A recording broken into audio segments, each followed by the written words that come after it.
इधर जो ये युवा पीढ़ी बैठे हैं, उन सबके लिए एक आइडियल है। जो भी बच्चे यहां बैठी है, जो भी बच्चे यहां बैठे हैं, उनके लिए एक प्रेरणा स्रोत है। आप पहले असिस्टेंट कमांडेंट थे डिफेंस में, बड़ा बिजी शेड्यूल होता है, उसमें से समय निकाल करके अपना जुनून जगाया, एक दे लिया कि मुझे प्रशासनिक सेवा में जाकर के सेवा करनी है। अगर आज बड़ा गर्व होता है मुझे कि मेरे सांचौर से हमारी मातृशक्ति आदरणीय शीला जी, इनका पद स्थापन मेरे विद्यालय के पास में विश्व की सबसे बड़ी गौशाला पथमेड़ा में है। वहां से इनका परम सानिध्य इनको मिलता है। आप वहां पर शानदार बेहतरीन सेवाएं कर रही है, क्योंकि पता है हमारे लखारा समाजश्री और प्राचार्य पद से सेवानिवृत्त हुए। उसके पश्चात साथ में ये दोनों बहनें थी और आज मैं हूं। जब कभी हमारा नाम किसी लिस्ट में आता है तो कहता है लखारा समाज। कई कई तो पूछते हैं ये लखारा होता क्या है। आप जाटों में आते हो, बिस्नोई में आते हो, आखिर हो कौन? कहते हैं हम लखारा है। तो आप करते क्या थे? हम चूड़ियां लाख की बनाते थे, भगवान शंकर का पूरा इतिहास वृतांत बताते, तब जाकर के उनको पता चला कि वो लखारा समाज है। फिर कहते हैं कि ये है। साथ में जो हमारी राष्ट्रीय कार्यकारिणी के पदाधिकारी यहां आए, उनका मैं बहुत अभिनंदन करता हूं।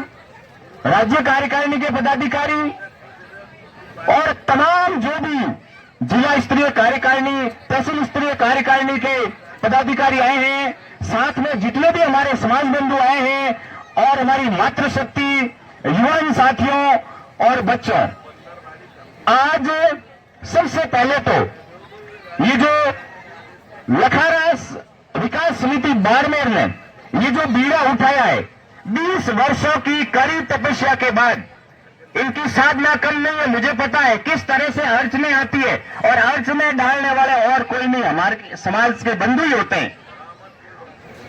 उन सब के बाद में आपने ये एक ऐतिहासिक कार्यक्रम का बीड़ा उठाया और उसमें सफलता प्राप्त की है। धन्यवाद देता हूं, जोरदार तालियां इस पूरी कार्यकारिणी और यहां के जो भी समाज बंधु उनके लिए बजाइए कि आपने इतने विरोधाभास, इतनी टक्कर, आर्थिक समस्याओं के बावजूद भी निराशा नहीं मानी, अभाव में प्रभाव दिखाया। वास्तव में आप धन्यवाद के काबिल हैं और आज हम इस शानदार भवन के ऊपर यह ऐतिहासिक कार्यक्रम कर रहे हैं और शानदार वक्ताओं का हमने उद्बोधन सुना है। सबसे जरूरी, अभी पूर्व वक्ताओं ने आदरणीय हमारे पदाधिकारी ने बताया कि समाज में वर्तमान में सबसे जरूरी है शिक्षा। और शिक्षा कैसी होनी चाहिए? शिक्षा तो खूब ले लेते हैं, शिक्षा लेकर बड़े पदाधिकारी बन गए, लेकिन अगर उसमें संस्कार नहीं है, संस्कार नहीं है तो वो शिक्षा नहीं, शिक्षा की जगह कुशिक्षा है। अपन देखते हैं कि शिक्षा लेने के बाद में कुछ समाज को भूल जाते हैं, अपने घर में अपने माँ बाप तक तो भूल जाते हैं। ऐसा नहीं होना चाहिए। आपने अगर शिक्षा ली है, बड़े पदाधिकारी बने हैं, तो आपको समाज को सबसे पहले समाज में आपको जाना पड़ेगा। जैसे हमारे आदरणीय रवि प्रकाश जी, हमारे कार्मिक संघ समस्त कर्मचारियों का एक ग्रुप बना हुआ है, एबल्स, अखिल भारतीय कर्मचारी संघ का। अभी कोचिंग की बात चली थी, तो मैं आपसे अनुरोध करता हूं, यहाँ जो पदाधिकारी और जो भी है, कि हमारे एबल्स में अगर कोई गरीब बच्चा है, कोचिंग उसको चाहिए है, तो हमारी तरफ से एबल्स की तरफ से सहायता मिलती है। ये आदरणीय रवि प्रकाश जी को पता है और ये भी अपने उद्बोधन में कहेंगे। शिक्षा संस्कारवान होनी चाहिए और सबसे जरूरी इसमें है इन माताओं का योगदान, क्योंकि किसी भी बच्चे की प्रथम गुरु होती है मां, बाद में वो स्कूल जाता है। और वर्तमान में अपन देखते होंगे कि संस्कार विहीनता बहुत ज्यादा आ रही है, और वो आ रही सोशल मीडिया के कारण। हर घर में अपन देखते हैं मोबाइल है, इसका यूज करें तो ये बहुत बड़ी युक्ति है, आपको कहां से कहां पहुंचा देगी। फर्श से अर्श पर पहुंचा देगी, और अगर आपने इसका दुरुपयोग किया तो ये अर्श से फर्श पर पहुंचा देगी। तो इसका सदुपयोग करना चाहिए। हमें रियल लाइफ में जीना है, रियल लाइफ में नहीं। रियल लाइफ होती है, रीलें बना दिया, सोशल मीडिया पर चढ़ा दिया, और पता है आपको उन वीडियोस का गलत इस्तेमाल होता है, फिर साइबर अटैक होता है। इसलिए कभी भी अपनी बहन बेटियां जो भी बच्चे हैं, रील बनाने वाला मामला आज से भूल जाओ। रील मत बनाइए। आपको अगर बनानी है अपने पढ़ाई का बनाइए। आप YouTube पे शानदार शानदार ऐप है जिनके माध्यम से आप घर बैठे इंग्लिश सीख सकते हो, घर बैठे मोटिवेट हो सकते हो, घर बैठे डॉक्टर बन सकते हो। ऐसा करिए। और जो पेरेंट्स है वो भी बच्चों को, कई हमारे सांचौर के समाज है, उन्होंने 18 वर्ष तक को बच्चों के मोबाइल पर पाबंदी लगा दी। ऐसा हम सबको करना पड़ेगा, तभी हमारा समाज विकसित होगा। हमने ये भौतिक सुविधाएं कर ली, अभी लाइब्रेरी का प्लान बहुत अच्छा है, धन्यवाद के पात्र है, लेकिन जब तक हमने जो आंतरिक इंफ्रास्ट्रक्चर डेवलप नहीं किया, बच्चों के अंदर ये भावना नहीं भरी कि ये चीज कौन सी चीज अच्छी है और कौन सी चीज बुरी है, तब तक कुछ नहीं हो सकता। आज देखें बड़े बड़े जो समाज है, उनके जो लड़के हैं लड़कियां हैं, वो बड़े बड़े पदों पर पहुंच रही है। तो हमें भी अपने बच्चों को इस लेवल पर पहुंचाना है कि जहां पर भी जाए तो वहां पर आगे नेम प्लेट में लिखा होना चाहिए लखारा आगे, तब आनंद आएगा। आपका काम सहजता से होगा, क्योंकि आपको पता है हर कोई काम है बिना पैसों के नहीं होता। और आपको पता है कि जब आपके समाज का कोई लड़का या लड़की वहां पर पोस्टेड है तो आपको बहुत सहयोग मिलेगा। तो अब तक जो हुआ कोई बात नहीं, लेकिन अब हमें से चेतना होगा। जो बीत गई सो बीत गई, तकदीर का शिकवा कौन करे, जो तीर कमान से गुजर गया उस तीर का पीछा कौन करे। लेकिन अब हमें जिस तरह से हम मिलकर के ये ऐतिहासिक कार्यक्रम कर रहे हैं उसमें हमें आगे बढ़ना होगा। अभी समय बहुत नाजुक है। The woods are lovely dark and deep, but I have promises to keep and miles to go before I sleep and miles to go before I sleep। ये रॉबर्ट फ्रस्ट ने कहा था। इसका अनुवाद किया हरिवंश राय बच्चन जी ने। क्या कहा था? गहन सदन मन मोहक वंतरु, गहन सदन मन मोहक वंतरु, मुझको आज बुलाते हैं पर किए जो वादे मैंने मुझको वो याद आते हैं। अभी कहाँ आराम बजा, ये मूक निमंत्रण छलना है। अरे अभी तो मुझको मिलो मुझको चलना है। यानी कि अभी तो हमें मिलो चलना है, तब जाकर के हमारा समाज विकासशील से विकसित समाज बनेगा और हम भी दूसरे समाजों के बराबर कदम उठाकर चलेंगे। हमारे पदाधिकारी और अधिकारी यहाँ मौजूद है। मैं एक और बात कहना चाहता हूं कि पहले हमने गलतियां भी की। एमबीसी का जब आरक्षण मिल रहा था, लड़ाइयां लड़ रहे थे गुर्जर देवासी वगैरह। क्यों लड़ रहे थे? कि हम घुमंतु जातियां हैं। मैं सही कह रहा हूं नहीं कह रहा हूं?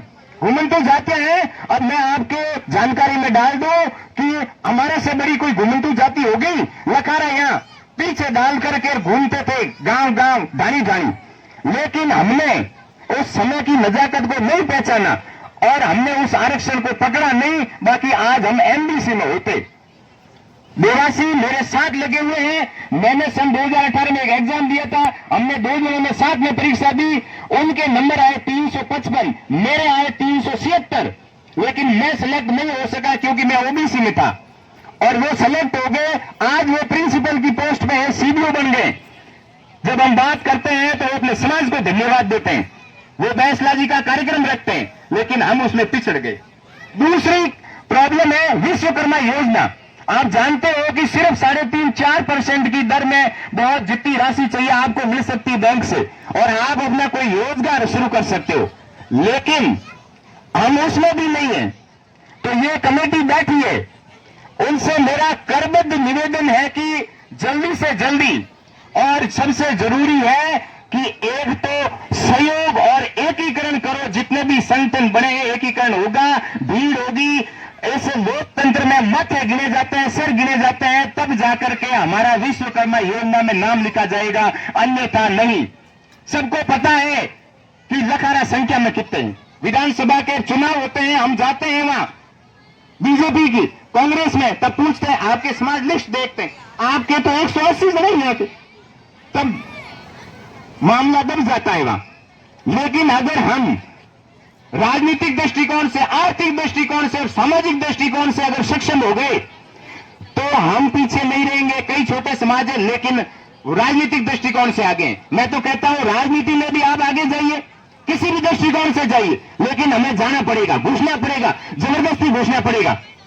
जैसे अभी सिलंदरी के अंदर पवन जी लक्ष्कार है हमारे बीजेपी के मंडल अध्यक्ष है, सायला के अंदर मंडल अध्यक्ष है नैनमल जी। इस तरह हमें घुसना पड़ेगा अंदर, तभी दूसरे समाज में जानेंगे, पहचानेंगे, और वो होगा शिक्षा से। नहीं तो सामान्य अपन धंधा करते रहेंगे, हमें कोई नहीं पहचानेगा। इसलिए जो भी युवा पीढ़ी बैठी है, बालक बालिका बैठे हैं, वो सभी पढ़ो और आगे बढ़ो। दूसरा, अभी ये जो डॉक्टर घेरेचंद जी लखाड़ा और इनकी पूरी कार्यकारिणी ने जो किया है वो अभी तो एक शुरुआत है।